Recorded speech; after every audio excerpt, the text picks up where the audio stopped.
Good morning, everyone. I just want to make sure you could hear me. We can hear you.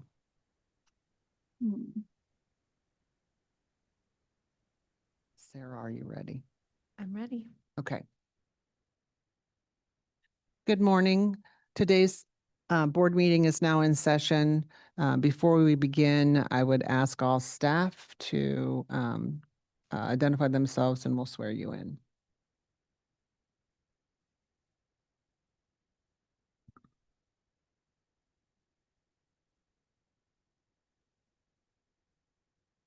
Would you raise your right hands? Do you solemnly swear to tell the truth, the whole truth, and nothing but the truth?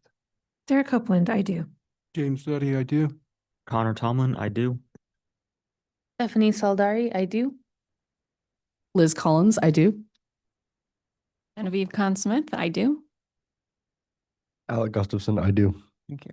Ms. Copeland, with that taken care of, can we give instructions to the applicants and other people who are here today? Yes, I will describe the procedures for today's hybrid meeting of the BZA. First, for everyone joining us online, there are two categories of people participating in the meeting: attendees and panelists. Right now, the only panelists are board members and city staff. If you are an applicant or a member of the public who is interested in a case, please use the raise hand function when the case is announced to let staff know that you would like to speak. There is a ribbon at the bottom of your Zoom screen with a hand icon. Please click this to raise your hand to request a promotion to panelist. You will need to accept the promotion in order to speak. It may appear temporarily as if you have been disconnected, but don't panic. You will reconnect shortly. If you are joining us via the Zoom app on a smartphone or computer, please change your screen name to reflect your legal name. If you are calling in from a phone number, you cannot adjust your screen name. It appears as your phone number. You can still provide testimony by raising your hand when the case is called by pressing star followed by the number 9. At the time of promotion, you must turn on your camera and microphone to be sworn in. Your microphone needs to always be on mute unless you are giving testimony at the appropriate time. The chat box is only for questions about the agenda.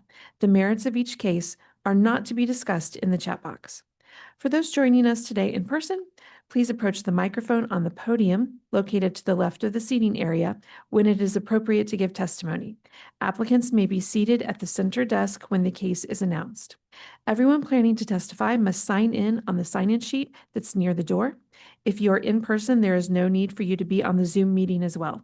Joining the meeting in both manners causes a lot of unnecessary feedback and audio disruptions. All public testimony, in person and virtual, is subject to the following rules. The BZA secretary or their designated representative will identify you when it is time for you to speak. You must be sworn in under oath to provide testimony.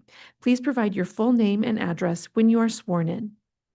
Everyone, board members, city staff, and members of the public, needs to speak closely and clearly into the microphone. The BZA has set time limits for all testimony during its meeting. These time limits are 15 minutes for staff presentations, 20 minutes for presentations by applicants, 2 minutes for testimony by individuals, and 5 minutes for testimony by persons representing an organization, such as a neighborhood association, HOA, CID, or business association. You will hear an alarm when your allotted time is over. Please be respectful and wrap up your statement once you hear the alarm. We ask that there be no repetitive or irrelevant testimony. If you wish to admit exhibits, you need to have your exhibits ready on a jump drive or ready to share on your screen, and email the exhibits if they are admitted to the assigned planner. The Board of Zoning Adjustment may take breaks during the day. These are typically taken around 10:30 a.m. and 12:30 p.m. And those are all of our procedures. Thank you, Copeland. Before we start to take cases that might have testimony or evidence, I'd like to first take any cases you have that we're going to dismiss and then continuances, please. Do you want me to call all of them at once? Or do you want to do dismissals and then continuances? Let's do dismissals and then continuances. Okay, we have 2 dismissals on today's docket. Docket item number 1 is case CD-BZA 2025-199, a request to approve variances for an accessory structure in an M3-5 zoning district on about 0.65 acres, generally located at 5301 Brighton Avenue. And the second dismissal is docket item number 3, case CD-BZA 2023-49, a request to appeal city staff's determination related to zoning violations issued for the subject site on about 13 acres generally located at 5500 Bennington Avenue. Let's then go back to the first docket, which is docket number 1, case number 199 at 5301 Brighton Avenue. Is there anyone here on that case? There are no hands raised online.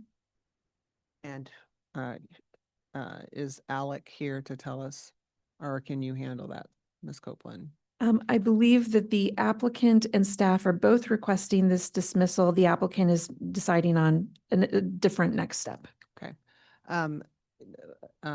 We have a 4-member quorum today. I assume no one is objecting to that since the applicant wants this dismissed.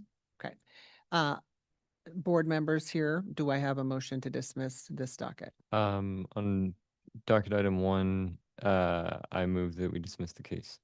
I have a motion. Do I have a second? Second. Get call the roll. Otto, Aye. Hayes. Aye. Ventura, Aye. Mixdorf. Aye. This matter's been dismissed. I think you said the next dismissal docket was Docket item number 3. 3. Okay. Yes. Is there anyone here on this case, which is the address is 5500 Bennington Avenue, the applicant or anyone else of interest?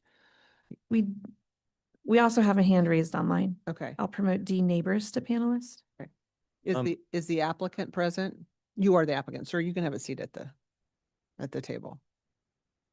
I am interested in hearing from staff the reason for the dismissal. Yeah. Do we need to? Staff is requesting this dismissal. This case was originally heard over a year ago, and the property owner has filed for variances, and so staff feels that it is appropriate at this time to request dismissal of the appeals. All right. Sir, what's your name? My name is Daniel Hurrier. Okay, Mr. Hurrier, can you raise your right hand to be sworn? Do you solemnly swear or affirm to tell the truth, the whole truth, and nothing but the truth? Yes, I do. Thank you. Today, at this time, we have 4 board members that can hear this case. That is a quorum, so we can go forward. You have the right to have 5 members if you choose, and you would still have to convince 4 members one way or another. Do you have any objection to proceeding with 4 members? I was going to request a continuance on this. We have a pending variance case on the March 11th docket. It is on this docket and is recommended for continuance.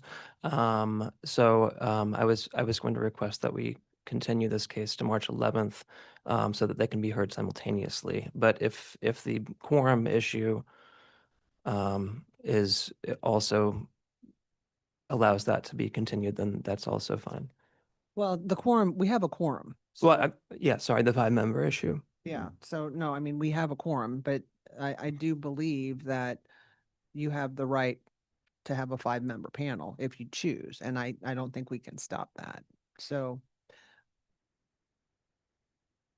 Sir, is there a reason that you would prefer a continuance over a dismissal? I mean,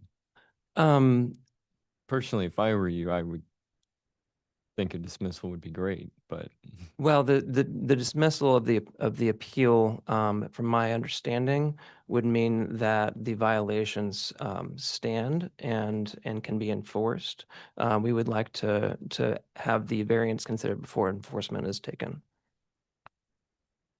I guess the question for staff is, would enforcement be taken,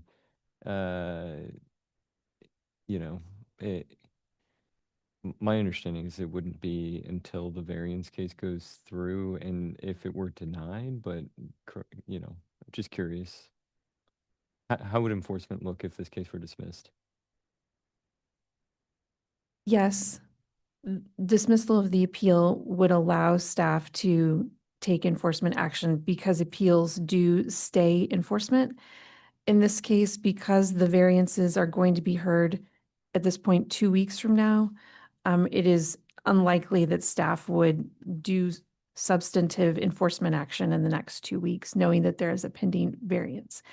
I will also note, though, that one of the topics of the appeals is not the subject of a variance request. And so, but we also don't know that there's any retail sales happening at this time. So dismissal of the appeal would allow us to, again, be determining our next steps.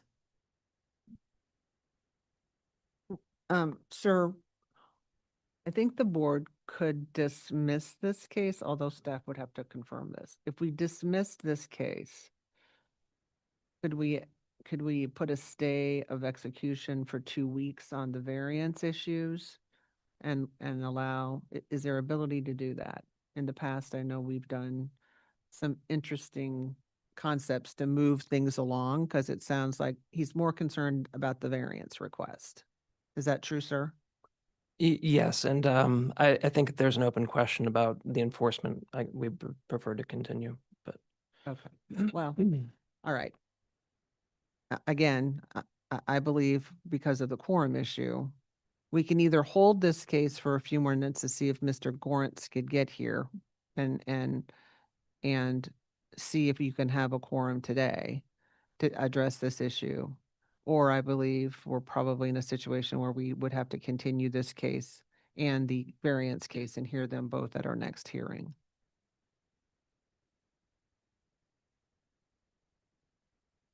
I think an applicant is entitled to a 5-member panel.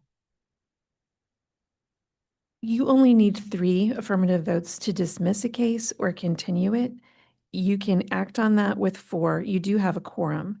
A variance approval requires 4 affirmative votes, Right. but that's not required for continuances and dismissals. Yeah, I understand that, but I think this board has always allowed people to have a 5-member panel when they have asked for it. So, but if you're telling me that that's changed since I left the board for a couple years and came back, That's not required. Yeah, and I mean, we don't generally, at least in my time on here, it's the concern has really been on those 4-vote cases. Special exceptions, it's much less of a concern. Dismissals and continuances, I haven't heard it be a concern at all, really, but well, I'm fine with either pausing until someone else gets here or voting on it now. I don't care that much. okay, well, I will, at this point, you're asking this be continued. That's your request, correct? Okay, Yes, and I okay, did submit that in writing ahead of Right. time. all right. And Yeah, I understand there are people here in interest in this case, and I'm going to give you an opportunity to come speak if you want, but our vote in this is only going to be to continue or dismiss. So do you want to speak on that topic? Anybody who's here? Okay, then come forward. Good morning. Can you state your name, please? I'm Leah Suddington at 6401 East 55th Terrace. Okay, and would you, I'm against, okay. yeah, okay, would you raise your hand to be sworn? Do you solemnly swear or affirm to tell the truth, the whole truth, and nothing but the truth? Yes, I do.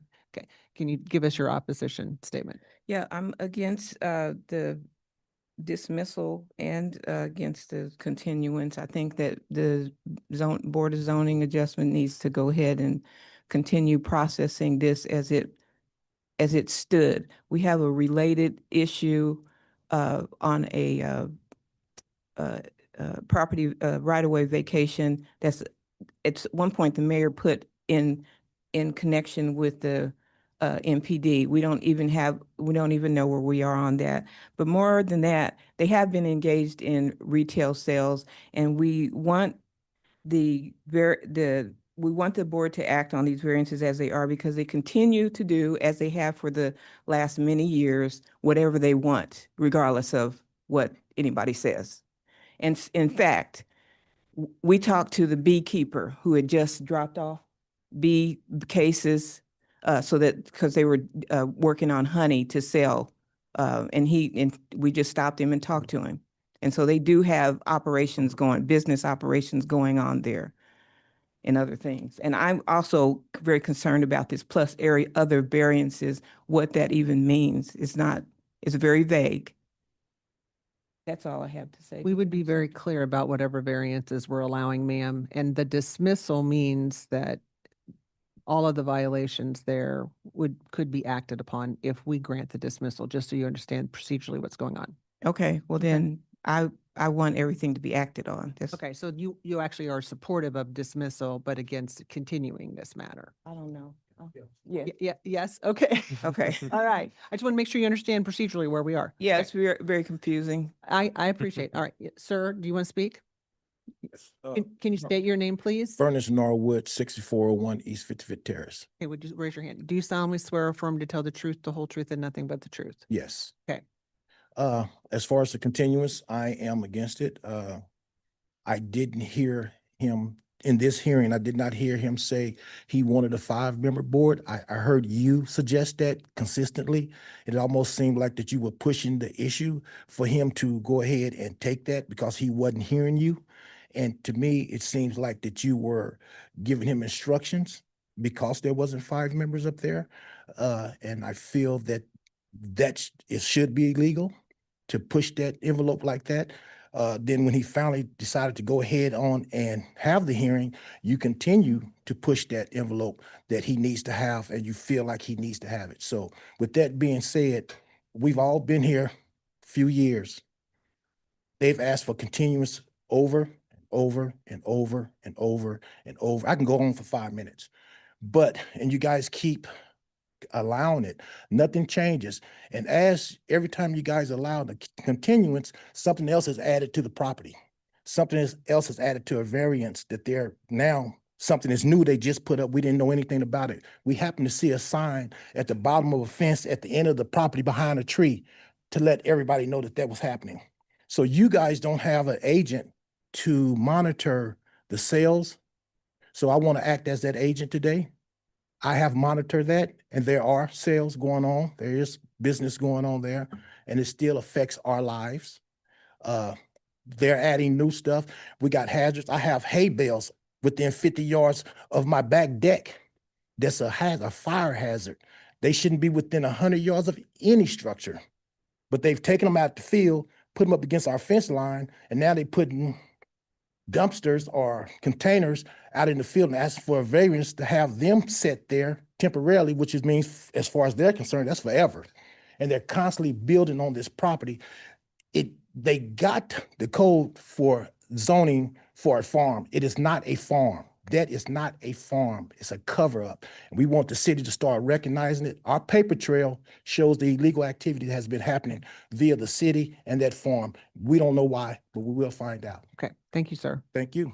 Anyone else in the audience? Anyone online? Yes, D neighbors. Okay. Good morning. Can everyone hear me? Yes, ma'am. Can you hear me? Yes, I can. I'm ready Okay. to be sworn in. Okay, can you state your name, please, and where you Deborah. live? Deborah Neighbors, 6420 East 55th Terrace, KC Mo 64129. Miss Neighbors, can you turn your camera on? Is it possible so I can see you? I'm sorry, it is not working. I have it plugged in, but it is not working. I'm sure Okay. you all can remember my face. Okay, all right. If you would take the oath with me, do you solemnly swear or affirm to tell the truth, the whole truth, and nothing but the truth? I do. All right, thank you. Go ahead. Okay, can you tell me your name again, ma'am? Because I'm just writing it down for my records. Certainly. My name is Teresa Otto. Thank you, Ms. Otto. So I am here once again appearing to make sure that this debacle that has terrorized us for the last 3 years is somehow going to be brought to some conclusion. I am in favor today of the dismissal of this appeals case. The idea of an appeals case is to come before your board and say how the inspector was erroneous in his determination of violations. We've had over 10 continuances on this case since 2023. The young lady in the red jacket, I don't know who her name was, she has clearly stated that a board of 4 can make this decision to dismiss today. I am against any other extended graces regarding being them finally being penalized for all of their activity. The code says, and your ordinances say, that if the appeal case is dismissed or they fail to prove their appeal, that they are assigned daily whatever that fine is for those violations. Those fines equate to over 3 years. There have never been any penalties assessed against them. And being the president of the Brown Neighborhood Association, I am asking that you all do what you can today so that we can move forward. Ms. Otto, I know that you are new to this case, but there is plenty of documentation. Our hearings with Mr. Ebitz have not always been fair or legal, and that will be addressed in another separate item. But here today, you all can dismiss this appeals case that has gone on since 2023. How dare Herbivore Farm decide 3 years later now that they want variances? Obey the law. Don't ask for permission after you have committed the violation. Please, please dismiss this case and don't put a stay of execution on the fines and penalties, because that is not within your governing laws. The law says that they must be penalized from the day of the violation. So please, no more graces to the form. Thank you all so much for hearing me today, and I'm going to stay online to see how this ends. Thank you. Anyone else want to speak on this case and this request for continuance? I Yes, have a, sir. I have a reputation of fact to that the last speaker's statement. There was a statement that Mrs. Neighbors is the head of the Brown Estates Neighborhood Association. She is the head of the Brown Estates Neighborhood Association that was formed in 2024. There is an older Brown Estates Neighborhood Association that was formed, has been formed for decades, and we have a letter of support from the president of that association attached to this case. Okay. Okay. Any other comments or questions? My comment is that we are the only registered neighborhood association. You all can check your records. There is not another other than the one that we filed for when all of this information started. I'm sorry, a neighborhood man who just says that he is not Miss found- Neighbors, you've had your chance to speak. Okay, thank you. But you said the association Miss president. Neighbors, Miss Neighbors, we have rules. You had your time limit. Thank you. All right. Board members, I don't think we have anyone else that's interested in the case. I will defer to the board, as I always do, based on what has been explained in this case in terms of if the board wants to proceed with a motion to dismiss or whether they want to grant a continuance. I think as one board member, I think I'd err on the side of a dismissal. This case has been continued for pushing 3 years now. Gone on longer than I've been on this board. And I think a dismissal offers the incentive for the applicant to move along the variance case. Are you, any other comments? Then again, I'm going to open the floor for a motion on either to dismiss or to continue the case. On docket item 3, case 49, I move that we dismiss the case. Do I have a motion? Do I have a second? Second. I have a second. Please call the roll. Mixdorf, Aye. Otto, Aye. Hayes, Aye. Ventura. Aye. The matter has been dismissed. Thank you. Let's move then. Sir, why don't you stay there? Because I think your next case is a motion to continue the case. Docket item number 2 is case CD-BZA 2026-00008. a request to approve several variances related to gravel vehicular use areas, accessory structures in the front yard, and temporary portable storage containers on the subject site, plus any other necessary variances within an R80 zoning district on about 13 acres, generally located at 5500 Bennington Avenue. And the request is to continue this item to March 11th. Okay. Sir, could you again state your name for the record? It's Daniel Herrier. And can I swear you in again on this case? Sure. Do you solemnly swear or affirm to tell the truth, the whole truth, and nothing but the truth? Yes, I do. And I assume the same people that are here are still in opposition that we've heard from? Okay, bear with us. So on this case, there is a request for continuance, and in this situation, we only have 4 members that could hear this case, which is a quorum. I will note the request for the continuance is related to the posting of the sign required for the case. I believe it was posted late, and Okay. so there's not the 15 days. And I don't know if Mr. Herrier wants to speak any further to that. Okay, so that's the reason we need to continue this Mhm. because we need to make sure that it's been posted the appropriate amount of time before the board can hear the case. We wouldn't be able to hear this case if we wanted to because it's not, Right, doesn't have the sign compliance, so. right. Okay, sir, Yes, I failed to get the sign up at the appropriate time. I had to pick it up from City Hall and it didn't happen in the appropriate time, and I apologize for that. is the sign now up? It is, and we've signed the affidavit, and that's all settled. All right.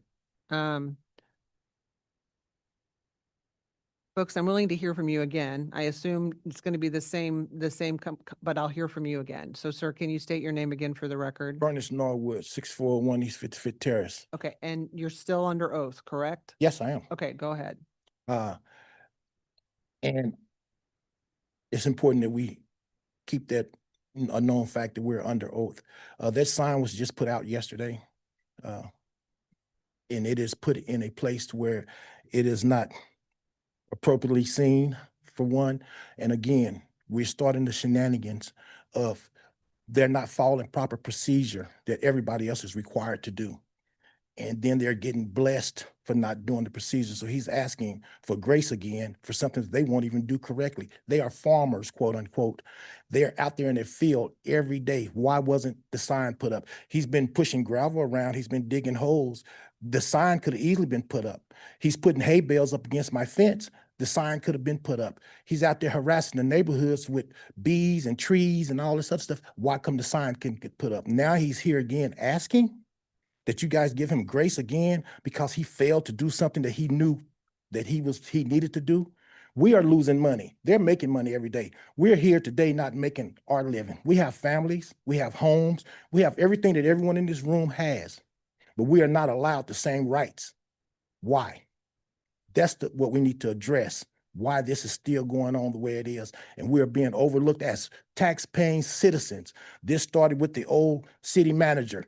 He got kicked out of here for the same actions that's happening today. And he was a part of all of this. Why is it still going on? That's not right. You know it's not right. And stand up for the office that you took, please. Thank you. Anyone else want to speak? My hand is raised online. I'm sorry, Ms. Neighbors, are you there? Yes, I am. Okay, are you, and you are still under oath? Still under oath. Okay, let's hear from you. So with regard to a continuance, I echo what my neighbor, Mr. Norwood, stated.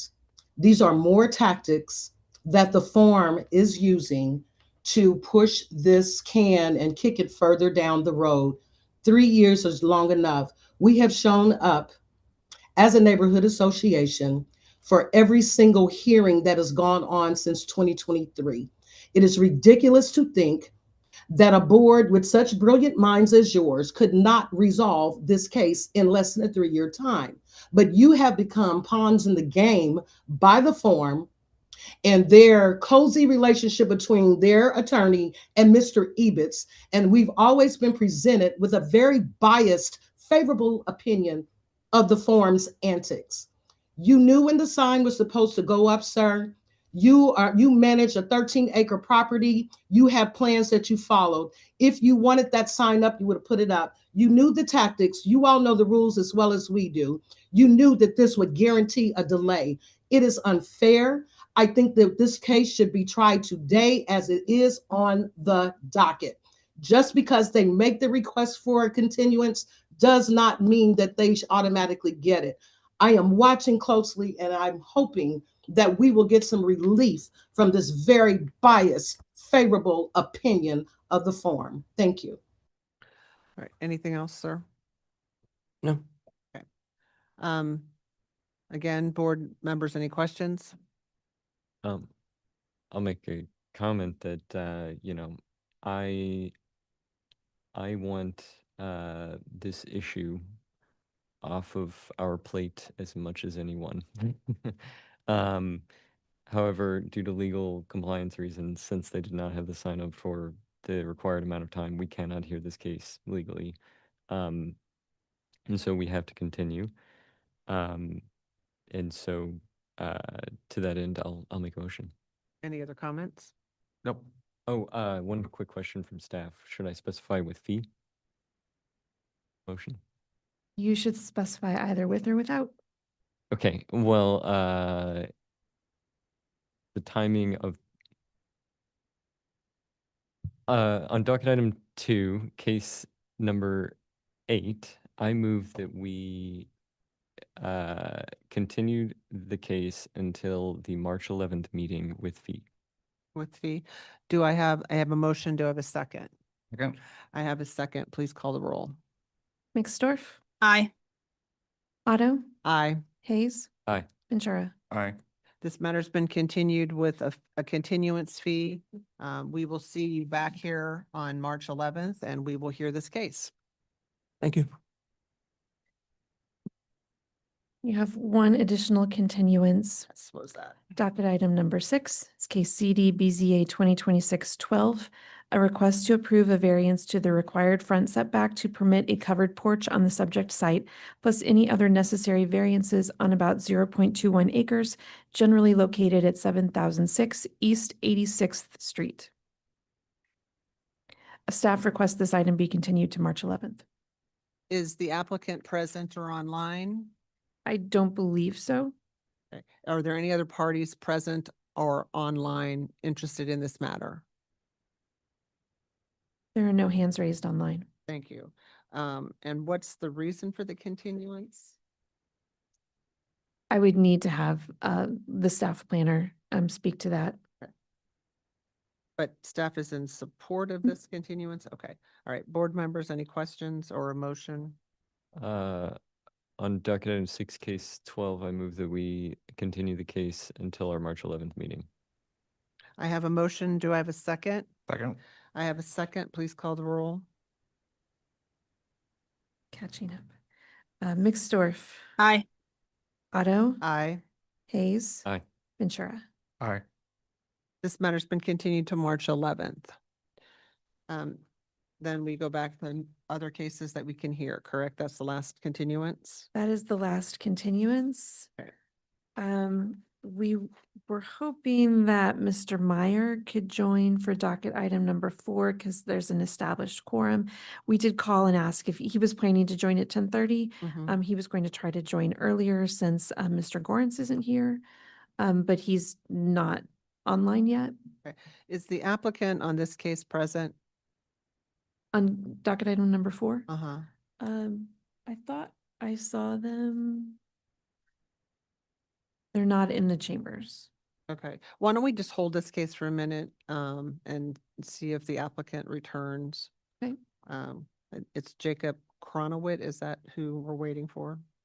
Well, we've had other representatives from the school district also. Okay, so. okay, all right. So is there anyone here from the KCMO school district?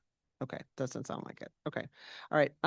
Let's hold docket item 4 then. Let's move to docket item 5. Docket item number 5 is case CD-SUP 2025-47, a request to approve a special use permit to allow a used vehicle sales dealership in a B3-2 zoning district on about 0.271 acres, generally located at 7345 Troost Avenue. Alec Gustafson is the staff planner for this case, and we have the applicant here. If you are a member of the public who would like to speak on this case, please raise your hand online or approach the microphone on the podium to be sworn in. We do not have any hands raised online. Thank you, Sarah. Sir, can you state your name for me, please? Yes, Jason Higgs. Jason Hicks. Higgs, Higgs. Thank you. Okay, Mr. Higgs, could you raise your right hand? Do you solemnly swear or affirm to tell the truth, the whole truth, and nothing but the truth? I do. Thank you. I believe in this case, we have some administrative exhibits. Hold on, I need to get over there.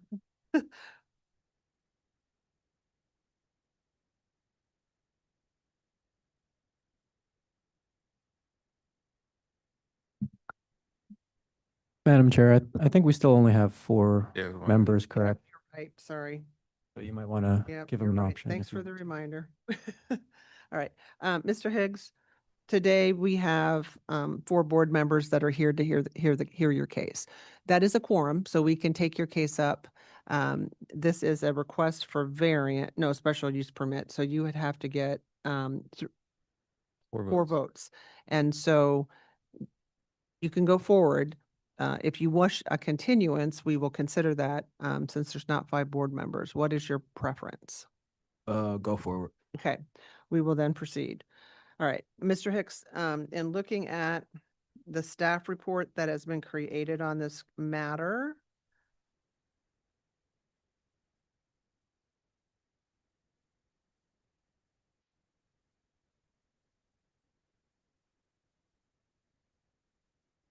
right.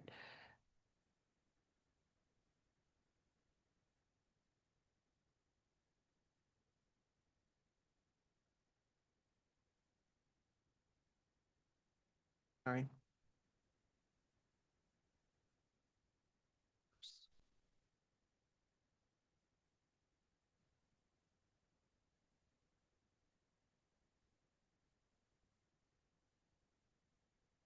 Unless I'm missing it, I don't see the number of exhibits. Staff report, did I miss that? It should be 5 attachments.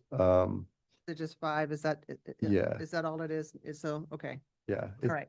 Since it's not a variance, it doesn't have the. Okay, I the just want to 9. make sure I didn't miss something. All right. Yep. So, Mr. Higgs, there are 5 documents or items that are going to be connected with this case today. Do you have any objection to my admitting those as exhibits in the case? No. Okay, those 5 attachments are admitted. Alec, go ahead. Okay.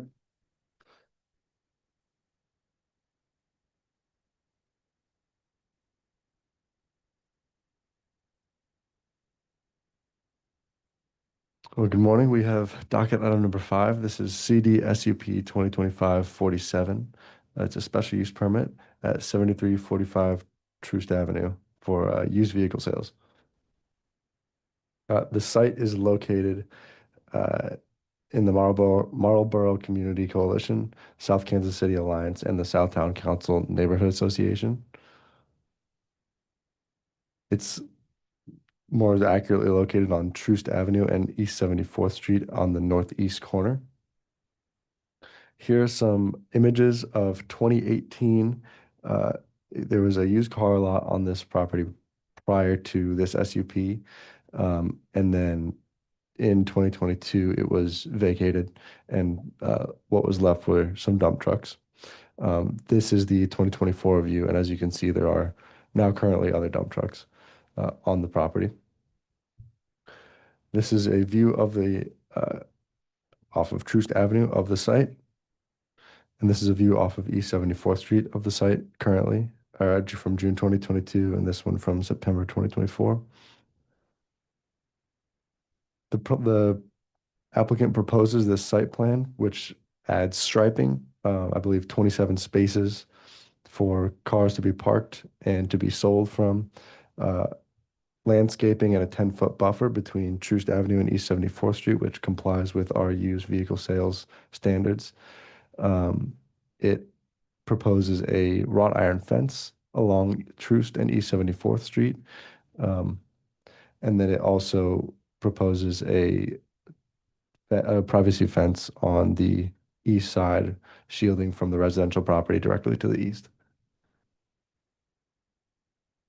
For our review criteria or approval criteria for special use permits, we have to look at these specific criteria, and I've highlighted 3 of them. 8852509B says that a special use permit may be approved unless the Board of Zoning Adjustment finds that the proposed use in its proposed location is in the interest of public convenience and will not have a significant adverse impact on the general welfare of the neighborhood or community.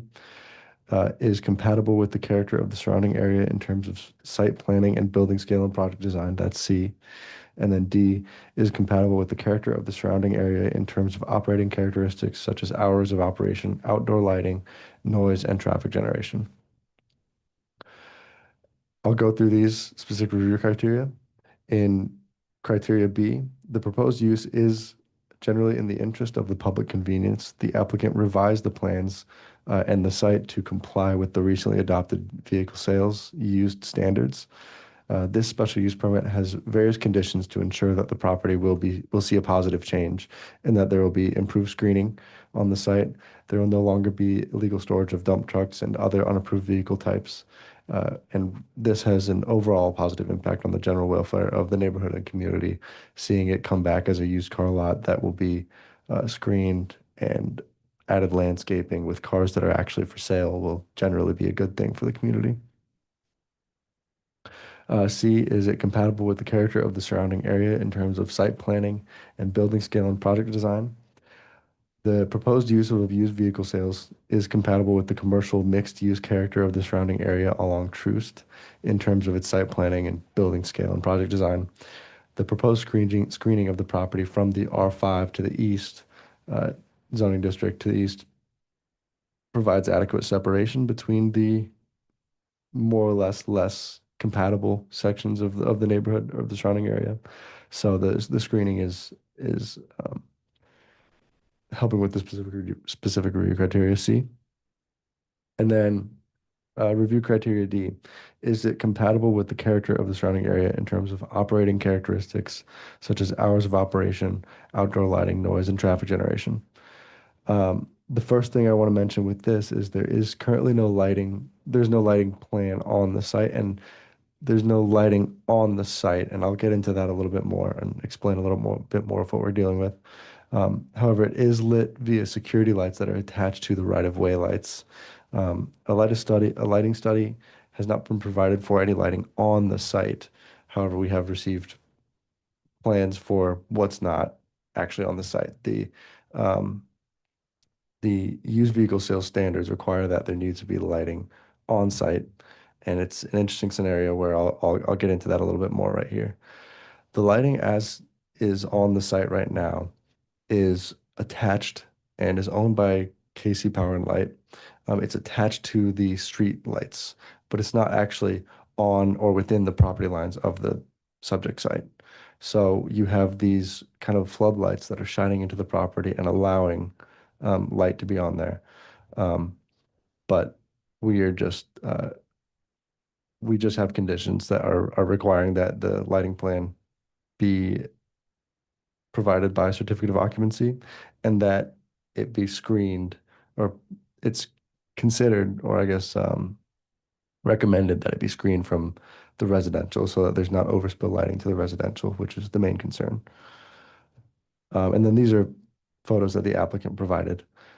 You can also see conditions number 10 and number 22 for the additional condition language that we've provided for the lighting. And when we talk about exterior lighting plans, we have 88-430-06, which I believe condition 10 says that any lighting plan must be in compliance with this section of code, and specifically 88-430-06C, which is the required certification. which says that the prior to issuance of a final certificate of occupancy, a sealed letter by a licensed engineer shall be submitted stating that the photometrics on the site comply with the approved photometric plan. So we just need to see that his lighting plan is stamped by a photometric engineer prior to C of O. With all of that, we are recommending approval with conditions, and I can answer any questions that you may have. Thank you, Alec. Any questions for Alec? All right, thank you. Mr. Higgs, why do you believe the board should grant what you're asking today? Well, first off, I believe that the board should grant, there's no, as you ride down Truce, just with the up and coming, there's not many car lots that's actually on Truce that have cars actually ready for sale. There isn't anything within, I believe, like 1,500 feet of the location that I'm actually wanting to use for vehicle sales. So I believe that would be great for just the Kansas City and surrounding areas, for people to come in, to have cars that is actually ready to go for the public, and then especially with like big events and things that we do have coming here within Kansas City. I believe it'd be great, something great just for another used car lot, to be able to produce sales for reliable vehicles for customers. Sir, you heard the presentation about the lighting, and if you've seen the staff report, there were 26 conditions that were recommended to be a part of any grant or decision by this board. Do you have any opposition to any of those 26 conditions? No, just so the only thing that I'm stating, just as far as like the lightning, and me and Alec, we actually communicated several times via the lightning. So it was very weird because the lights that's actually on the property now that's facing in, and I've been by there at different times throughout the day and night just to see how the lights actually shine. Those lights, so if we didn't pay the actual light bill, those lights would not be a factor, would not be on. But when I went by there another time, I had seen like the lights, they do shine on the property, but then you do have, it's a separate light that's actually on the East 74th. That's a separate light. So if we didn't pay the light for the actual property, then those lights wouldn't be on, but the street lights would still be on East 74th. So I had got a letter from the city, but they actually don't grant actually lightning studies. So then I did get a lightning study. So I was just kind of going back and forth within that. But I mean, everything else, I really didn't have any questions just besides just upgrading the lot and everything just for, great presentation and everything and a comfortable workspace. So anything that wouldn't, be on there. So I was just kind of opposed with the lightning aspect of it. Okay, well, I understand that. I'm one board member. When you have an operation like this, it's going to be very important that you meet the lighting standards. So, but I appreciate your comments. Anyway, any questions? Yeah, I'm sorry, Ms. Copeland. I just wanted to note that Mr. Meyer did join shortly after Alex started his presentation, Okay. and we do have one hand raised online for public testimony. Okay, let's hear from the person who's here online. I don't know that Mr. Meyer can vote on this since he didn't hear everything, or what do you tell? I don't, is he part of the quorum now? He joined just slightly after Alex started his presentation. Okay, all right. Well, then maybe So he can. he's heard the Okay, presentation. okay, all right. Marlboro Community Coalition, are you ready for public I testimony? am I'm sorry. ready, yes. If you would state your name and address, and then you can be sworn in. My name is Diane Hirschberger. I'm the Executive Director of the Marlboro Community Coalition. Our address is 1809 East 80th Street. Okay. Ma'am, do you solemnly swear or affirm to tell the truth, the whole truth, and nothing but the truth? Yes. Thank you. Go ahead. What's your comments? The coalition is opposed to this special use permit for several reasons. One is when we view the convenience aspect of a special use permit, we view it very differently. There are many car lots, used car lots along Truce, along Paseo, and also over on Prospect that meet the needs of people in our area and the east side, up and down Troost and Prospect for used cars. So it's not an issue that we need to have around the corner on 74th, another place to buy a used car. The applicant has been non-compliant with the current violations, and it really raises questions on why did he not comply at that point, and to show good faith that he is able to meet regulations. So we're very concerned that although there's a plan, this will put one more used car lot on on Troost and in our neighborhood in Paseo and Prospect, where we have to be on case, on case, on case. And are unfortunately, because of the bureaucracy, the resolution of cases don't happen very quickly or sometimes at all. So we're very concerned about that. So we, at minimum, would request that he meet all the existing violations, and because that apparently, I don't understand why that wasn't done for months and months. I'm not sure that that still addresses any pressing need for another used car lot. So in general, we are opposed to it. Other comments? There are no other hands raised online. Questions from board members? Mr. Higgs, do you have a business plan? I wasn't advised that I needed a business plan. I just met all the requirements when I met with land and development to proceed within the car lot. Well, you don't need a business plan for the special use permit, but I think one of the concerns that the community was expressing was whether or not it would be a successful business venture. So I was just asking if you had a business plan or any sort of idea of what you were going to be doing moving forward with the car lot.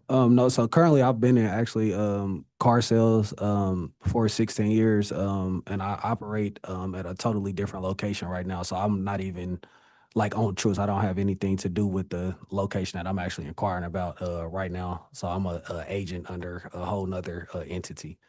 I see. Any other questions?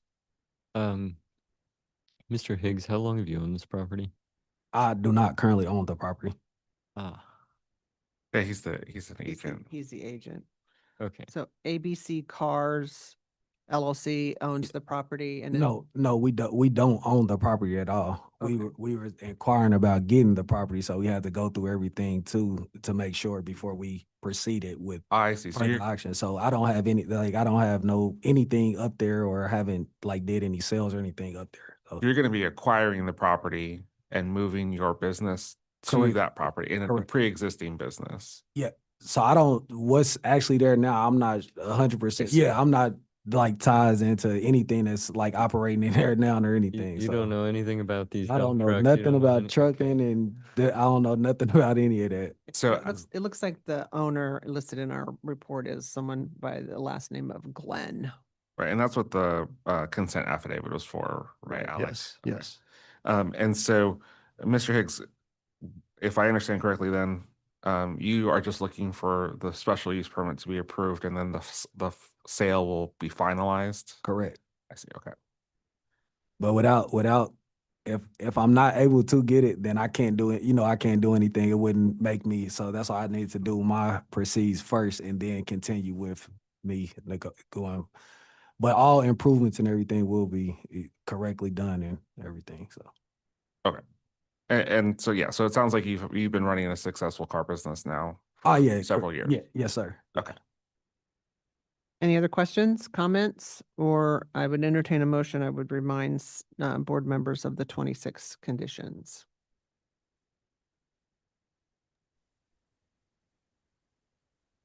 Looks like we have a hand raised. Oh, we have another hand raised? It's from the Marlboro Community. Oh, we College already Community handled Bank. that, Mr. Meyer.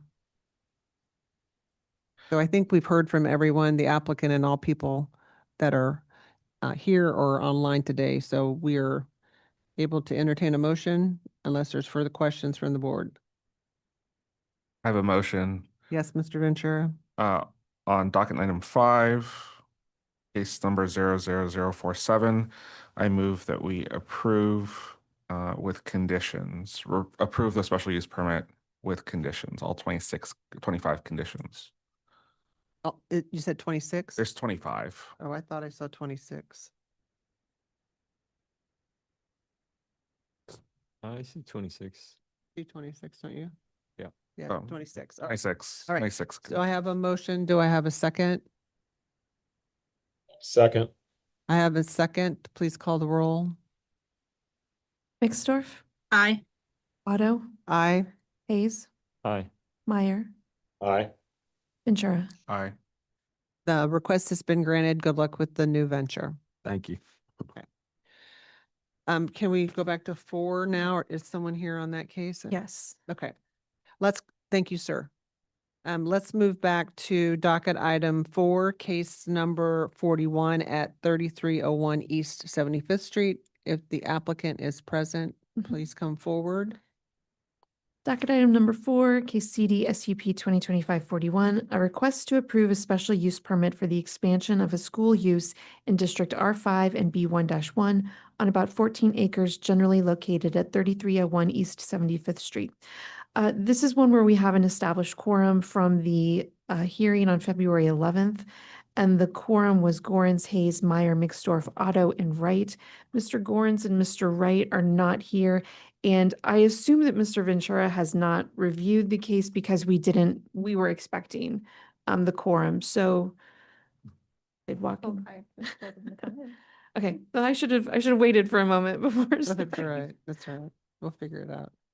Have you happened to have reviewed this one? Unfortunately, no. You had 7 people on the quorum. I thought. Yeah. This is a sign case. Yeah. So while we have, go ahead, while we have 5 members here today, there are only 4 on your previously established quorum.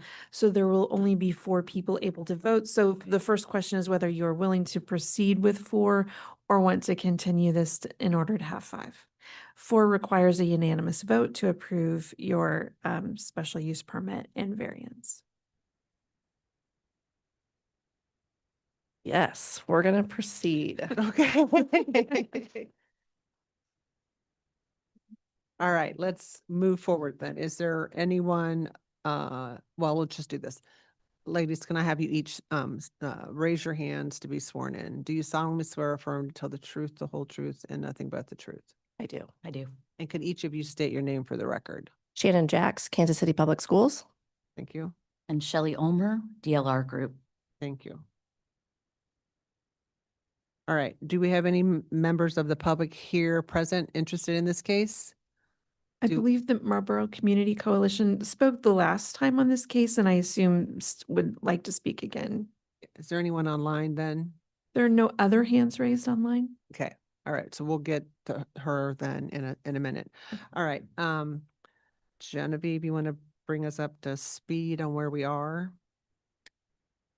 Yes, so as we discussed in the previous hearing, this is a special use permit for the Success Academies at the Satchel Paige School. And the updates, oh my gosh, that are in your staff report. Do we have any additional exhibits I need to admit? No, everything, there was one additional sheet provided, which somehow didn't get on here. It's in your staff report on page 15, and it shows other options for the signage sign. So the staff report was written with the largest proposed sign from this revision, which is a 400% increase. And then there's also an option for a 200% increase, 100 and 150% increase. So the 400% is 80 square feet. And the different options go down from there. And I'm trying to get this sheet available to share. But like I said, it's attached to the staff report. But is that recent staff, I don't think we have admitted the staff report for today's hearing, correct? No, you have not. So what was the last exhibit? That, I think I do need to admit that then. Mhm. But 1 second, Genevieve, let me just Sure. make sure I need to see what we've got here. I apologize.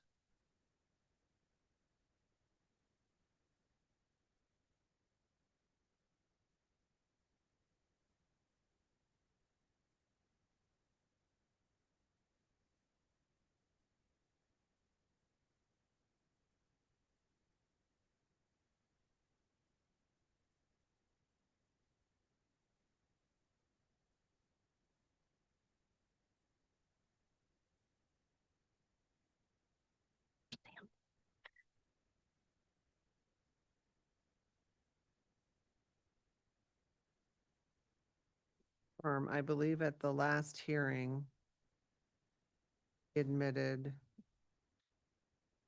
if someone can confirm, there were 9 administrative exhibits listed, I think at that time. Yes. So would this staff report dated today be number 10? Or was that anything else? You admitted? could just admit all 9 because Genevieve attached this To the to one. today's staff report. So if you admit the 9 exhibits the for same as- today, it'll include everything.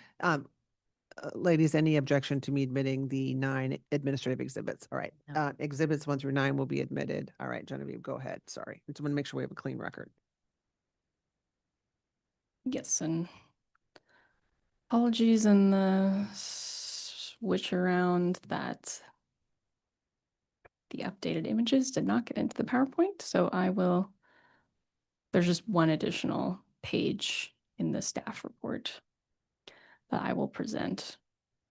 And the tables were updated as well with the largest 400%, that's the 80 square foot. But the board can also review those other sizes if the presentation will load.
Okay, so again, this is page 15 in the staff report, but what the applicant has provided is some options for those different sizes of sign, with the bottom being the largest. And on the left side is the proposed elementary school signage, which again is on the rear side of the building, the south side of the building.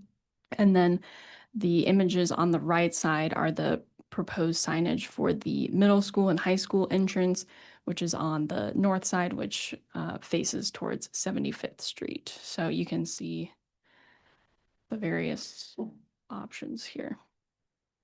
I can zoom in on. Yeah, any can of you them. zoom in? Can we just take Mhm. each one and so the board can see them in a blown up fashion? That'd be great, because I know we have people online too. So you're saying there's two different size options for each of the three signs? Okay, And three size options. There's the smallest being the 150%. And then the very top is a reference of what is allowed. okay. So the one on the very top is what would be allowed and the ones underneath. Okay, got it. Okay, The elementary and the middle school and high school. 400% increase at 80 square feet, and then going down to 40, and then this one being this is 150%, so that's 30 square feet, and then that's what would be allowed. so the applicant has reduced all of their request just to signage identifying the various three schools, no more mascot signs, nothing else. You're not going forward with that, correct? That's correct. Okay, And if I can provide some additional context that, go ahead. is it appropriate Yeah, now? just state your name so the Okay. reporter knows who you are. Mhm. Shannon Jacks. Have you sworn them in? Yes, I Yes. did. I did. The request of the 400%, so that lowest one is primarily for the middle high school because that is set so far back from the street and we have the larger facade there as well. We're comfortable with a smaller sign on the elementary side. Our request was really kind of that 200% versus the 400. So just scaling wise, that would be our request, but at the 400% for the middle school, high school signage. Mr. Hayes, go ahead. Part of the review criteria of a variance is hardship and practical difficulty. And personally, as one board member, I can see why the required sign size poses a hardship because it's not very legible at the scale that this building is at. So my first impression is that I think a variance is appropriate, but I'm not sure if there's anyone else who wants to give testimony. Yeah, I mean, yeah. Are there any board members that have questions to the applicant? I just want to thank you for providing the options. It's super valuable for our board to see this information and help make these decisions. So thank you for putting in that effort to bring this forth. And I think clarifying to your interest, I think the staff report says the 400% as the baseline for both variances, but you mentioned the 200%, I believe that's variance C for the elementary sign, and then 400% for the middle school, high school sign, correct? Making sure I have Correct. those numbers accurate. Okay. I And think my both of those apologies, I seem don't know much if that more- got communicated to staff. I put in the largest one for the board in case they wanted to grant that. But of course, all the options are under consideration and that'll be addressed in the disposition letter. Sure, okay. But I think we understand what you're saying. All right, let me hear from anyone who's online. I think there was someone from the Neighborhood Association who was here last time and I think spoke in support. But I want to give her a chance if she still wants to speak again today. Yes, and there was another person from our neighborhood who can't find how to Okay. raise his hand. Can you state your name for the record, ma'am? Diane Hirschberger, Marlboro Community Coalition, 1809 East 80th Street. Do you, please take the oath with me. Do you solemnly swear or affirm to tell the truth, the whole truth, and nothing but the truth? Yes. Thank you. Go ahead. So we continue to support their proposal for the largest signs possible. We actually had a a community meeting last night and talked about the signage. And there was a unanimous consent that the larger sign would really had multiple purposes, which all have been stated. So we continue to be in support of their request for variance. Okay, thank you. Anyone else online? There are no other hands raised. Okay, thank you. All right, board members, I think we've heard from everybody. Do I have a motion on this case? Make a motion. Yes, Mr. Hayes? On docket item 4, case 41, I move that we grant the special use permit and the variances in accordance with site plan and staff report, amending variance C, sorry, I'm scrolling, amending variance C to permit a 200% increase. Isn't sorry, just to confirm, variance C is the middle school, high school sign, correct? That's the biggest one. The biggest one. I have these reversed on my end. It says C is elementary and B is Okay, thank middle you for school, high clarifying. school. That's correct. Okay. C permitting a 200% increase sign, and amending variance B to permit a 400% increase. Just for clarification, rather than in percentages, should we also note the square footage Sure. of those signs, just for a and- clean record? And for clarity, the variance C would permit a 40 square foot sign, and variance B would permit a 80 square foot sign. Okay, with that clarification, I think I have a motion for Mr. Hayes. Do I have a second? Second. I have a second for Ms. Mixdorf. Please call the roll. Mixdorf, Aye. Otto, Aye. Hayes, Aye. Meyer. Aye. Your request has been granted as stated. Thank you very much for coming back to us with those changes. We do appreciate that greatly. Good luck with the school.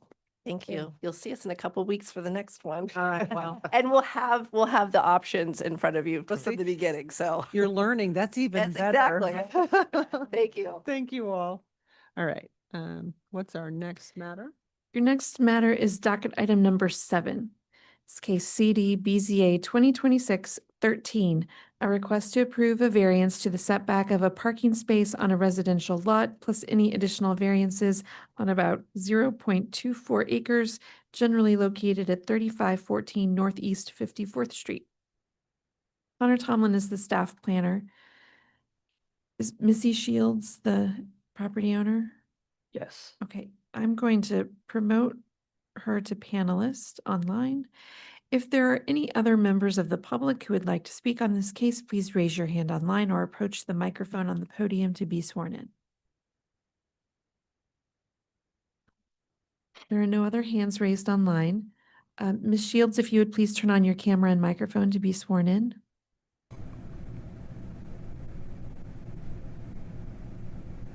I, Melissa Shields, One moment, please. Just one moment, please. Yeah, that's all right. Is there anyone else? Just Ms. There are Shields? no other hands All right. raised online. Ms. Shields, would you please state your name for the record? for the record, my name's Melissa Shields, And what is your I'll- address? 3514 Northeast 54th Street.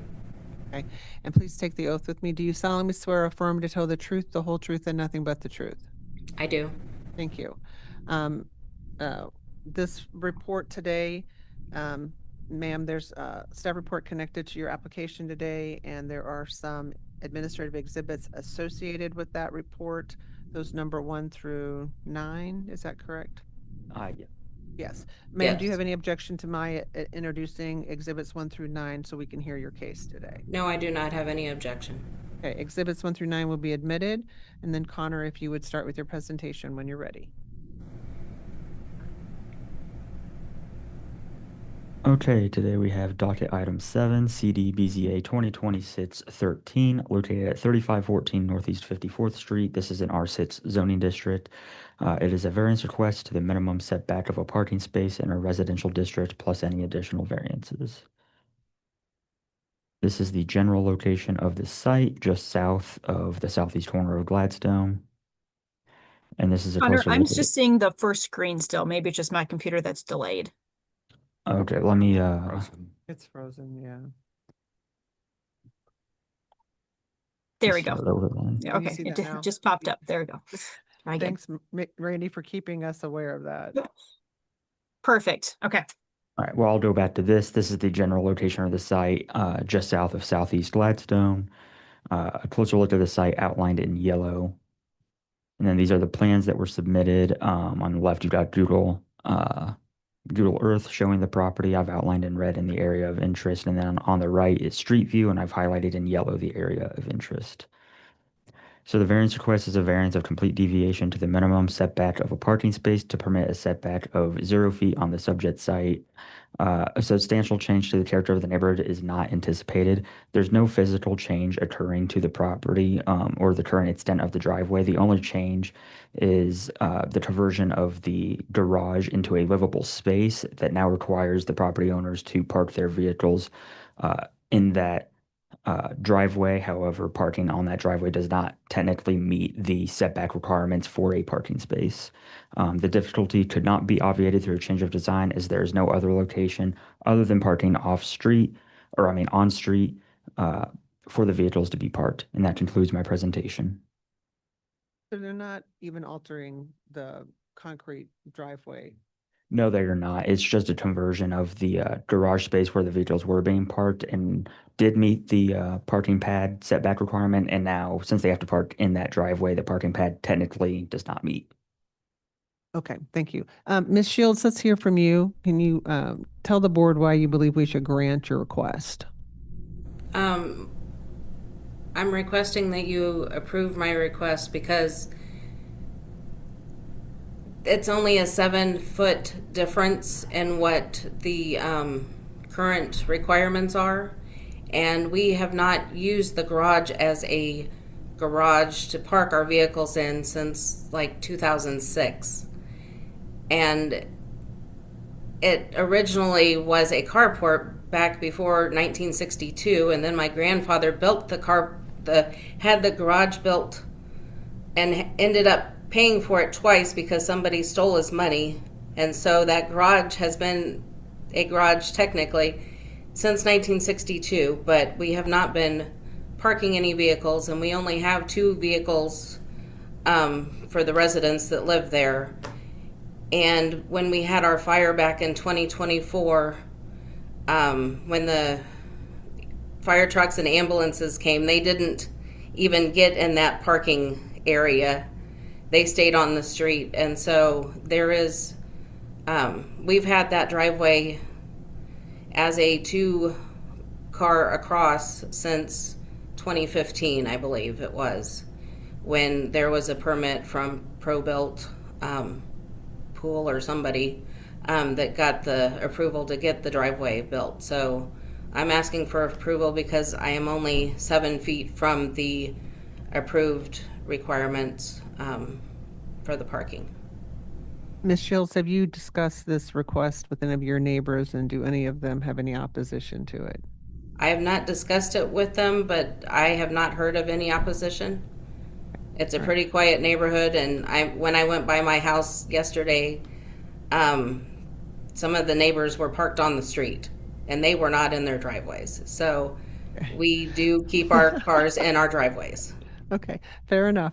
And there was no other people present either online or with the comments, correct? No, we had no hands raised online. I'll make a motion. Go ahead, Mr. Hayes. On docket item 7, case 13, I move that we grant the request in accordance with site plan and staff report. I have a motion from Mr. Hayes. Do I have a second? Second. I have a second from Mr. Ventura. Please call the roll. Mixdorf, Aye. Otto, Aye. Hayes, Aye. Meyer, Mike, can we hear you? Aye. Ventura. Aye. The request has been granted. Good luck, Ms. Shields, with your new home. Thank you very much. It's it's been a long process, so thank you very much. Sounds like it. All right. Thank you Yes. very much. All right. Next one, Ms. Copeland. Docket item number 8 is case CD-BZA 2025-214, a request to approve a variance to the required setbacks and a special exception to the fence height to permit a duplex on the subject site, plus any other necessary variances on about 0.37 acres generally located at 3721 North Olive Street. Liz Collins is the staff planner for this case. I would note that you did hear this recently. After the hearing, we discovered that the mailed notices had been sent incorrectly by our vendor. And so this is a new case and an old case. We do not need to reestablish the quorum because it is as if you are hearing it for the first time today. Perfect. And so, I mean, it's slightly, well, Liz will get into that. Yeah. But I just wanted to note, we don't need to reestablish a quorum. You are all hearing it for the first time. But the applicant looks familiar. Okay. Who is your guys' third party send out letters people? Do you have that information? I don't. Yeah. Anyway, sorry. That's okay. All right. Hold on a second. All right. So, sir, Well, if there are any other hands, any other members, Yes. the applicant is here. Yeah. Anyone who would like to speak on this case, if you please raise your hand online or approach the microphone on the podium to be sworn in. We do have a hand raised online from Clayton Cowell. Architect. I'm going to promote him to panelist. You have one person online. okay. All right. All right. Are we ready? Anyone here in the audience on this case? Okay. Sir, can you state your name, please? Kenneth Blessy, And Mr. Blessy, what's your address? 3715 North Olive Street. Would you raise your hand to be sworn? Do you solemnly swear or affirm to tell the truth, the whole truth, and nothing but the truth? I do. Thank you.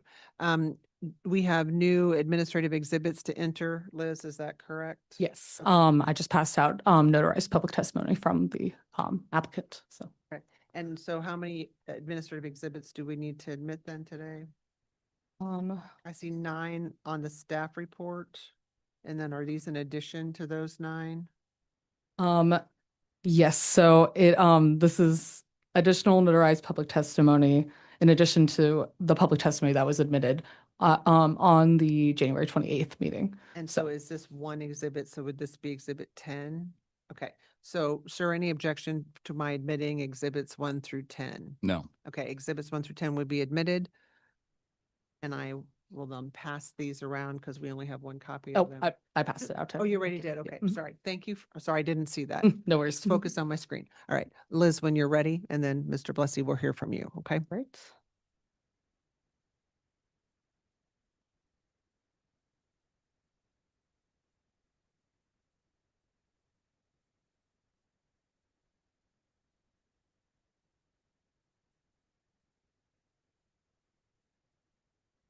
Okay, are you guys able to see the PowerPoint? Yes. All right, great. All right, before you today, we have docket item number 8, CD-BZA 2025-00214, located at 3721 North Olive Street, which is currently zoned R6. The applicant seeks a variance to the required front and rear setbacks to permit a duplex in an existing single-family dwelling on the subject site, as well as a special exception for a 6-foot fence. Here is just a general overview of where the subject site is located. And here is a closer look at the parcel. So a background on the rehearing for this case. So the 2 variances for the front and rear setbacks were originally approved by the BZA on January 28th, 2026. As we mentioned earlier, the mailed notice from the third-party vendor did not correctly notify the surrounding properties. All of the properties received mail, but the inserts were completely blank and did not properly notify them. City staff were unaware of this until the case was heard on, until after the case was heard on the 28th. Thus, this is why the case is being reheard with the addition of a special exception for the fence, as the applicant noted on that BZA hearing that he would be needing. So with that, here is a little bit of background on the property itself. This parcel used to be 2 different properties with 2325 Northeast 37th Terrace on the top that faced out onto 37th Terrace, and then 3721 North Olive Street, which is at the bottom, that faced out onto North Olive Street. The two lots were purchased in 2023, and a quitclaim deed was used to merge the two lots into one. So this is an aerial of the site in 2022. And here is what it looks like today. As you can see, the house on the upper side of the property was demolished. And per the code, section 20, or excuse me, this is the definition of a front yard. The front yard of a corner lot consisting of one platted lot will be adjacent to the street on which the lot has its lease dimension, which once the lots were merged, that became Northeast 37th Terrace. Yes, so because of this, the front yard now faces Northeast 37th Terrace and not North Olive Street, which changes the previously defined side and rear yards for the house at North Olive Street. Here are some photos from the applicant of a before and after of the property of the house that was demolished. And then here is some drawings from the architect, some site plans. The image on the left shows the required setbacks for the front yard being on Northeast 37th Terrace. So this pink line is where you can see where the setbacks are supposed to be. And then the image over on the right is just the site plan that shows where the entrances for the duplex would be, with one being on North Olive, and then the driveway that fronts onto 37th Terrace being the entrance B that goes through the back into the backyard for a rear entrance. Here's a photo of the existing duplex and some ones on the side as well. And then here is from Google Street View, just a look at what the property from the front yard. And then this image just shows a reminder for what the variances that are being requested today are. The first is for the front setback, which is now 100 feet because of where the house currently lies, and then the rear setback, which is 17 feet. So like I said earlier, variance request A is a variance of 57 feet from the infill front setback range to permit a front setback of 100 feet to permit a duplex on the subject site. So this is a 57-foot variance, which is 133% change, as the required front setback is 43 feet. However, considering the existing conditions, we do not anticipate a substantial change to the character of the neighborhood with this variance, as the applicant does not intend to change the location or the footprint of the building. This difficulty could have been avoided if the owner did not change the property's use from a single-family dwelling to a duplex, as the change in use is what triggered the need for the variance. Variance request B is a variance of 13 feet from the infill rear setback to permit a rear setback of 17 feet for a duplex on the subject site per the submitted site plan. This is a 43% change, as the required rear setback is 30 feet, and this would create a 13-foot setback. And again, considering the existing conditions, we do not anticipate a substantial change to the character of the neighborhood, as the variances are so that the applicant does not need to change the footprint or the location of the building. Additionally, the applicant resides in the property that abuts the new rear of the property. So he would be the one that would be most affected by it. And like I said again, the difficulty could have been avoided if the owner did not change the property's use from a single-family dwelling to a duplex, as that change is what triggered the need for the variance. So those are two variance requests, and the review criteria for them is that first is that strict application of the zoning code would result in unnecessary hardships. As I think I just mentioned, the house at 3721 North Olive sits on an engineered foundation and has been in place for 60 plus years. And although the setbacks for this property changed when the two lots were merged, the building as a single family home is considered legally non-conforming unless the use changes. And because the use would change to a multifamily home, the variance is needed for the setbacks. And that the hardship was created when the lots were merged for this change of use. Review criteria B, the zoning variance is generally consistent with all relevant purposes and intents of the zoning and development code. The infill standards are basically there to ensure that new residential dwellings are built to the fabric of the neighborhood. And review criteria C is that the zoning variance will result in substantial justice being done for both the public and the individual. Approval of the setback variances allow this property to be converted into a duplex without changing the existing footprint. And denial of the variances would force the applicant to redesign, either keeping it as a single-family home or demolishing the existing building to create a new duplex. So moving on to the special exception for this case. So the applicant is wanting to build a 6-foot tall cedar wood privacy fence that would go around the property. I don't know if you can see it on the TVs, but it would just be this blue dashed line that goes up to the driveway and then up to the front of the house and then just around the property line after that. And it looks like it's also about 30 feet from the front setback. Here is just a rendition from the architect of just kind of where, again, the fence would go on the property. And my understanding is that there would be a gate in this area for the tenant in Unit B to walk through to go down the stairs to the back of the duplex. Wrought iron.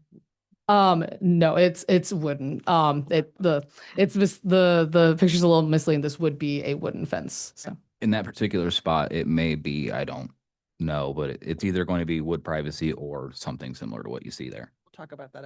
Sorry to interrupt. Go ahead. yeah, no worries.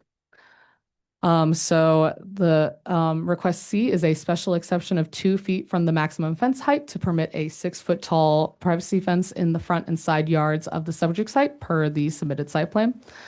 This is a 50% change as the maximum height permitted per the code is 4 feet. A substantial change to the character of the neighborhood is anticipated. Per the 2024 Google Street View imagery, some of the nearby properties have fences in their front and or side yards, but not all of them do. The most common materials are either chain link or wood. However, most of the neighboring fences also seem to be around or under 4 feet, which means that they would be under that, in that height. The difficulty could be obviated by installing a fence of compliant height at 4 feet in the front and side yards. The special exception review criteria, number 1 is that there is good and sufficient cause to grant the exception. The applicant wants to provide an adequate privacy that would be granted to anyone with a traditional backyard, as this is in this is in a neighborhood setting. He's also wanting to attract renters who may own larger dogs and would not be able to rent an apartment building. And is also hoping to retain privacy and security with the traffic on Northeast 37th Terrace. Staff would like to note, though, that these reasons are speculative in nature as the duplex is not inhabited by tenants yet. And staff believes that a 4-foot fence would still be satisfactory in achieving most of the applicant's needs. Review criteria number 2 is that the granting the special exception will not adversely affect the appearance of the neighborhood or adjacent properties. Approval of this special exception would set a precedent in the neighborhood, which just may lead to more fences that are taller than 4 feet. And then the third piece of criteria is that the fence is compatible with the existing residence and building in terms of materials, color, and design. Like I said, again, the proposed fence is made out of cedar wood. The other wooden fences in the neighborhood also. Sorry, I'm going to try that again. There are other wooden fences that are seen in the neighborhood, but because it would be a privacy fence, it would not provide visibility to the street compared to a chain link or wrought iron fence. Staff believes that the height of the proposed fence is excessive for a neighborhood setting, especially with zero transparency. However, the architect did work with staff on fence placement, thus the fence should not impact the visibility for drivers at the corner of Northeast 37th Terrace and North Olive Street. And with that, that is the end of my presentation. All right. Mr. Blessy, let's hear from you. I would say the board is probably very familiar with variances A and B, and I would really like you to explain to this board why you believe you need this extra height for the fence and where exactly you think you're placing it and what its composition is. Well, that picture that she had showed shows a pretty good placement of it. The whole reason I want 6-foot privacy is 37th Terrace. You have a lot of foot traffic and vehicle traffic that uses that street because it goes in and out of Avondale, and it's a back road to 210 highway. So we get anybody and everybody coming through our neighborhood. Don't know who they are a lot of times, and so it's to provide my tenants and myself, for that matter, with some privacy and security. Um, like I said, my tenants, this whole project is to attract travel nurses, doctors, firefighters, and paramedics because of its proximity to the hospital and the fire academy. One of the rules the city has with new employees is they only give people 9 months to move into the city after they're hired, paramedics. And so my idea is that this is going to be transitional housing for the most part, or short-term housing when it comes, when I say short-term, more than 30 days. It's going to be 3 to 4 month stays, more than likely. That's what most travel nursing contracts are. So it provides people the opportunity to travel nurse and take their pets with them. If they have a larger dog that an apartment complex wouldn't normally allow, usually car apartments only allow 50 pounds or under on dogs. This wouldn't have that sort of rule. 6-foot privacy fence would keep my neighbors from being affected by, if my tenants did have dogs like that, it would alleviate some of that. Yeah. Okay. I'm one board member, right?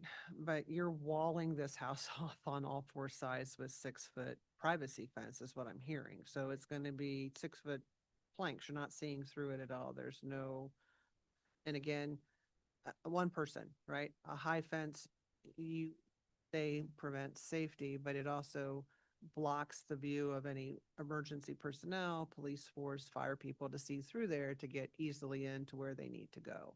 So at least with 4 feet, you can see over that fence. And, that's something that I'm always interested in. If we wall ourselves off, it makes it difficult for those coming to help us to see us.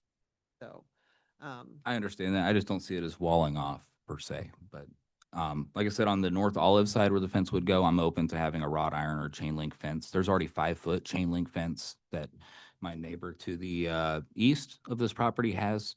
So, I mean, she's over the 4-foot fence. I mean, there's several people that have 6-foot privacy fences in the neighborhood, myself included. I don't see that. And with the not setbacks, easements that I have off the street, on 37th Terrace, there's almost 30 feet until you'll actually have the fence. And the way it is now, there's gardens, plant gardens on North Olive Street. And then what I've done with that lot is I've have wildflowers growing. So landscaping and all of that in that easement is going to happen. You're not going to have some kind of just 6-foot wall that people are just going to not be able to see, and you're going to have landscaping and it's going to look really nice. But Liz, why don't you pull up that map again so everybody can see? Go ahead. Absolutely. And just so it's super clear, you're permitted to have a 6-foot fence by right, as long as basically it's not between the house and the street. it's because zoning code says that this is my front yard now. Yeah, but it's a corner lot, so whether it's front yard or side yard, you can't have a fence between a 6-foot fence between the house and the street.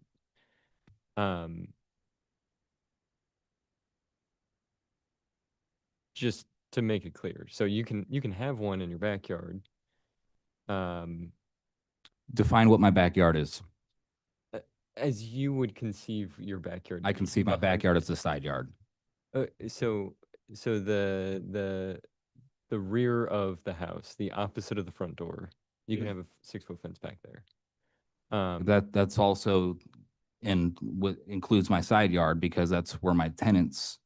Yeah, because the side that fronts Northeast 37th Street is the shortest one. We would consider this to be the front property line, which means that this would be the rear property line, and that technically this space behind the house is the rear yard. Right. But the legally side yard that one would conventionally call a rear yard opposite the front door, the applicant is permitted to have a privacy fence in that portion of the yard. May I stand up for just a second and go to the screen?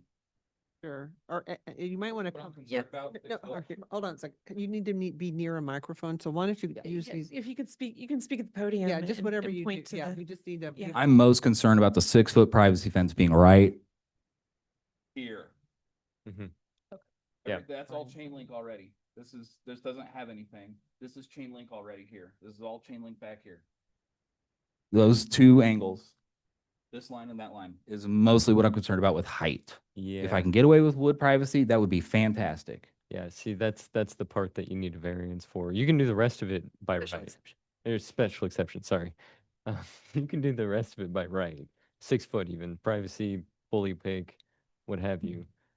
It's that portion in your new quote unquote front yard that's the issue.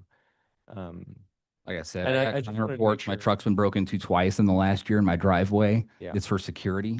That's what's wanted going on here. I'm telling you. I'm just being honest with you. Mhm. Gave an oath. This street literally goes down into Avondale, and then it goes up to 210 Highway. It shoots up North Antioch. People use it all the time. People that don't even live there. Yeah. And so that's what it's for. It's to keep people from being able to see that my wife's 89-year-old grandmother lives back there in that back unit. Mhm. It's to keep people from being able to see that. It's Yeah. not necessarily fire department. I go down to Station 6 and I'll tell the guys that there's a back thing there. Like that's not the, I just don't see that as the issue. Yeah, I just wanted to make sure it was clear that what this special exception was actually about, the portion of it that it was relevant to. And I understand your frustration of having to come back here. I'm sure that's very irritating. And I will also say I live in the area, so I'm very familiar. I've had endorsement from Councilman Rea. He's been out to the place too to see it. So Well, and I understand your frustrations. All right, so other questions from board members? Any other people online or in the room in opposition or support? Well, you had Clayton Cowell, he's my architect. I don't know if you guys have questions for him, you're free to ask. Does anybody have a question for Mr. Cowell? I won't bring him on unless anybody has a question for him. Ms. Mixdorf, Mr. Meyer, any questions from you? No? Okay. No. And again, Mr. Bussey, I apologize on behalf of the board that you had to come back down here, but you had to come back down for the fence anyway, right? Because that wasn't a part of our initial hearing. So, I mean, you were coming back. I would have messed with that years down the road, but Okay. All right. All right. Board members, you've heard the request. Do I have a motion on this case? I can make a motion. I think we'll probably have to take these up separately. So in docket number 8, case number 00214, I move that we grant request A and request B in accordance with the site plan and Actually, we don't need them separate. Just do it all at once. So just if you're gonna, Can we break it up? no. You can if you'd like. You don't have I to. think he was just trying to make it Oh, easier that's- so that we can get that out of the way. yeah, That's because that's fine. easy. Okay. All right. I know that the answer is going to be to that one. All right. I'll second that motion. Oh, hold on, guys. Let's get the record clean. Thanks for all the extra help. Hold on. Sorry. Mr. Ventura has made a motion. Do I have a second? Second. Okay, please call the roll. Mixdorf, Aye. Otto, Aye. Hayes, Aye. Meyer, Aye. Ventura. Aye. And then do we have a different motion or a separate motion as it relates to the request for the special use permit? The Special exception. I'm sorry, special exception, sorry. I make a motion to grant request C in accordance with the site plan. I have a motion as it relates to the special exception. Do I have a second? Second. I have a second from Mr. Meyer. Please call the roll. Mixdorf, Opposed. Otto, Opposed. Hayes, Opposed. Meyer, Aye. Ventura. Aye. The request fails. So you're not granted the exception for the extra height. Okay? Okay. Thank you.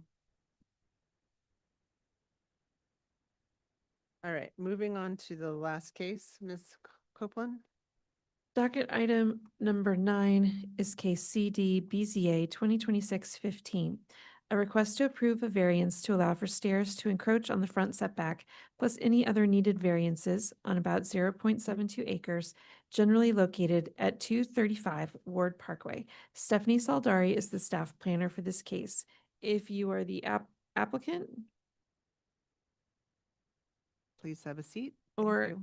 a member of the public who would like to speak on this case, please raise your hand online or approach the microphone on the podium to be sworn in. We do not have any other hands raised online. Let's start with having you state your names for the record, and then I'll swear you in, ma'am. Okay, Christine Brewood. Thank you, Ms. Brewood. Stephen Elkin. Thank you, Mr. Elkin. Okay, would you both please raise your right hands? Do you solemnly swear or affirm to tell the truth, the whole truth, and nothing but the truth? Yes. Yes. Thank you. And there's no other people present? There are no other hands raised online. First, let's take a look at the staff report on this case. If I can pull it up here.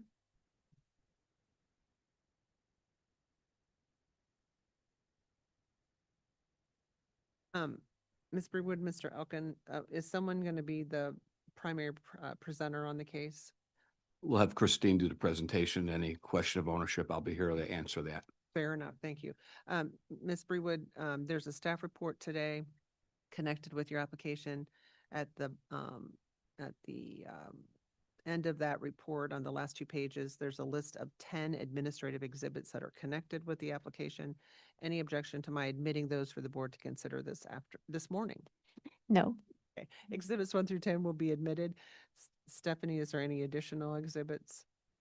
The applicant's presentation. Okay, and is that exhibit number? It will be exhibit 11. Any objection?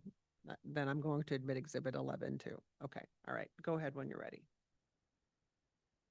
Okay, we got docket item number 9, CD-BZA 2026-15, located on 235 Ward Parkway, zone R-0.5.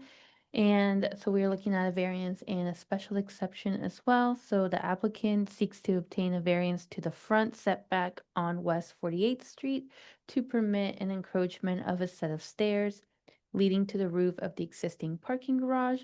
And the special exception is for a fence on West 48th Street that will act as a gate to the proposed stairs. So the subject site is located down in South Plaza. Highlighted in yellow is the subject site. So we got 2 fronts or 2 sides that front West 48th Street. The front yard we're talking about is right here. Technically, this is a through lot, so there are 2 front yards, Ward Parkway, West 48th Street, and this is the street side yard. But today we are only talking about this small portion of the front. Like, we're talking about this front yard on the south side. And these are photos of the parking garage where these stairs will go. And here is that site plan. So basically the property owner wants to make an amenity space on the roof of the parking garage. So no parking spots will be taken out for this. But there will be like a deck with a gazebo. And then here are those stairs that are basically like fronting like right up against that property line. Here are the elevations and that gate.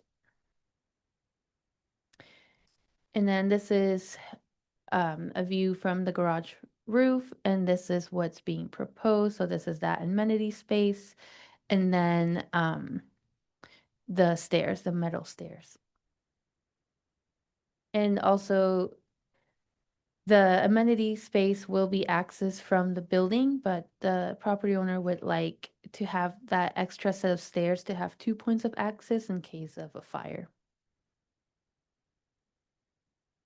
So we got our request A, which is a variance of 15 feet to the reduced conventional standards to permit a front setback of 0 feet for a proposed staircase on the subject site per submitted site plan.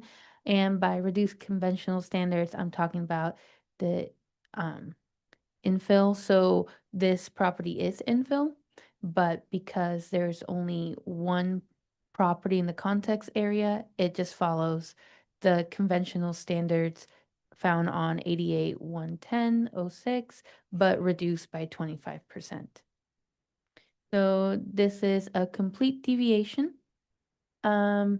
So a change to the character of the neighborhood is somewhat anticipated.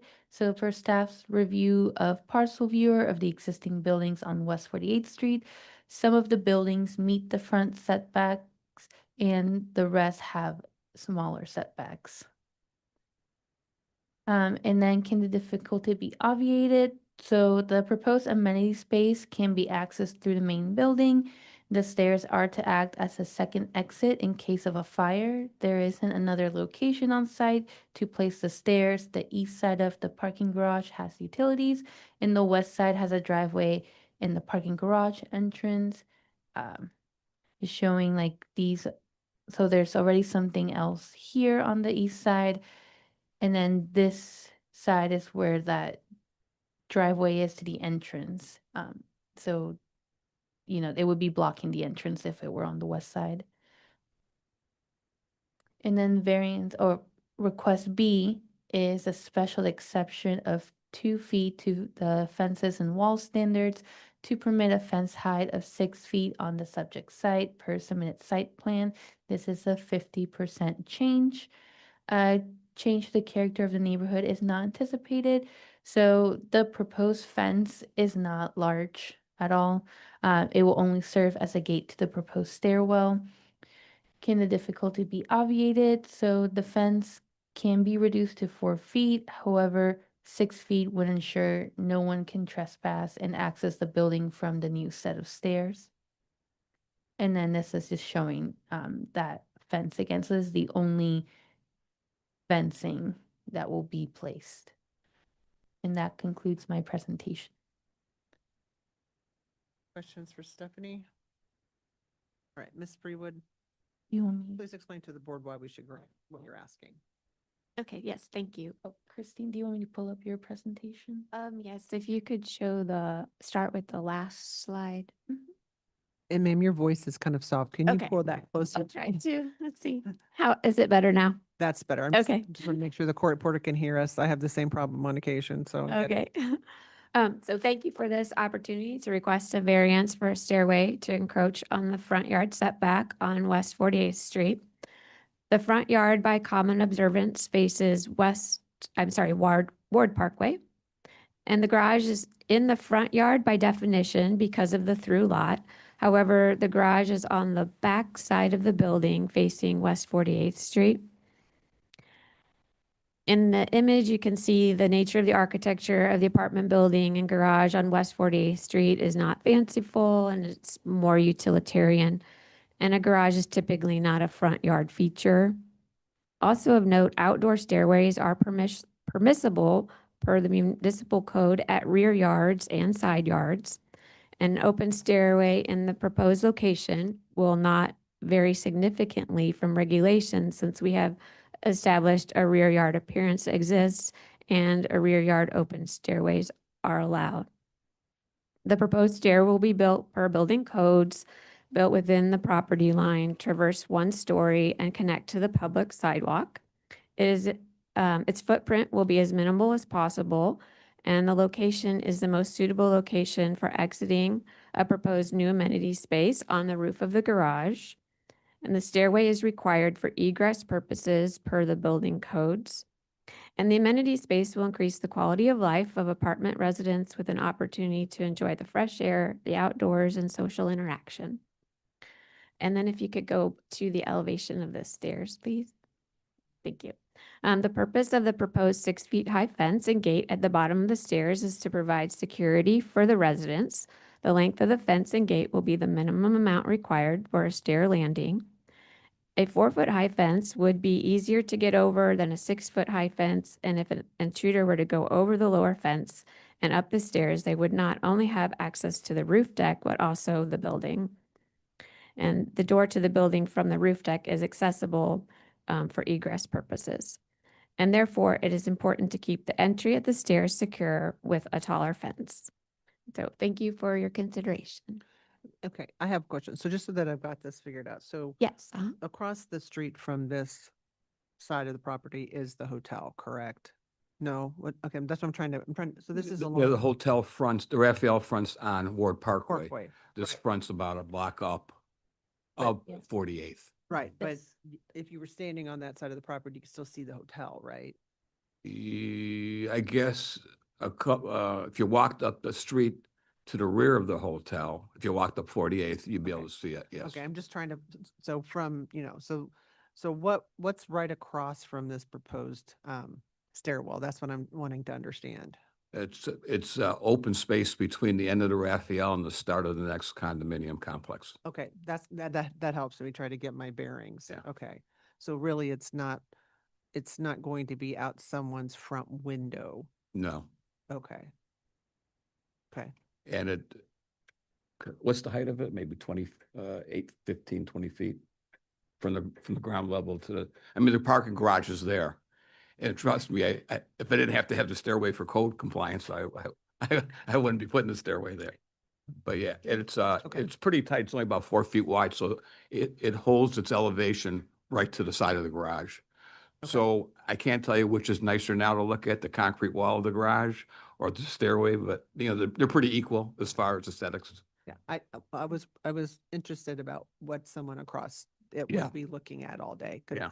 Yeah, okay. I understand concrete's not the most attractive. Right. So anyway, all right. Other questions from board members? Hearing none, and there's no one else here in interest or in opposition, I would entertain a motion. I'd offer a motion.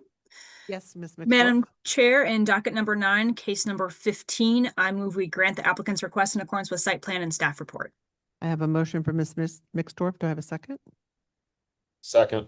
I have a second for Mr. Meyer. Please call the roll. Mixdorf, Aye. Otto, Aye. Hayes, Aye. Meyer, Aye. Ventura. Aye. Your request has been granted. Good luck with the new addition, and I believe we've heard all. Send everybody an invitation for the open house because the inside is getting, how should I say this? Brought back to weight, just like the plaza is good and brought back. We're spending about $5 million just getting the inside done as well too. So it's been I've been looking at this building. I've been owning property. I live in Denver. I've been owning property in Kansas City area, staying in the plaza for over 20 years now. And I think everyone's gonna be impressed with what we're doing to the whole building. Well, we'll come see you. We'll have an open house, give everybody an invitation. Thank you Thank you all. very much, and Yeah. the board is adjourned. Thank you. Thank you.